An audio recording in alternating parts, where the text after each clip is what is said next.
ఒకవైపు జిల్లా అధికారులు యూరియా కొరత ఎట్టి పరిస్థితుల్లో లేదంటున్నారు. మరి ప్రాక్టికల్గా చూద్దాం మనం. ఇక్కడ చొప్పదండి కరీంనగర్ శివారు ప్రాంతంలోని పలు గ్రామాల్లో రైతులతో ఉన్నాము. ఇక్కడ దీనికి సంబంధించి ఇది ఊరు, మీ పేరేంటి? యూరియా కొరత లేదంటున్నారు, ఉందా ఏంటి అసలు పరిస్థితి? ఎప్పుడు నాటేసింది? వెదరగట్ట గ్రామం వెంకటరమణారెడ్డి.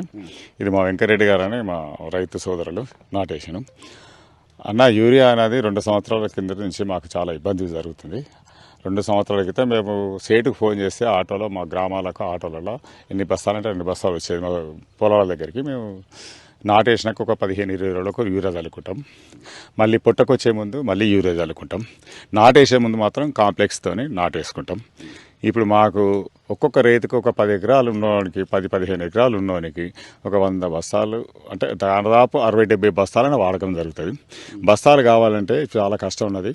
మొన్న పోయిన 2 సంవత్సరాలు క్యూలో నిలబడ్డారు. ఇప్పుడు కూడా అక్కడక్కడ క్యూలో నిలబడుతున్నారు.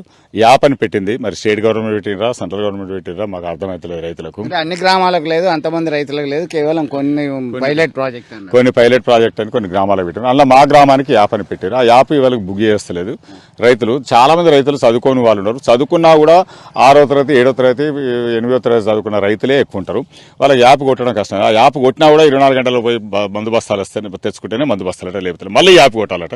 ఇట్లా సమయాన్ని వృధా చేస్తూ మా రైతులు ఏదైతే పొలాలు దున్నుకొని నాట్లు వేసుకోవాలని పనుల మీద రైతుల పనులు పోతున్నాయి.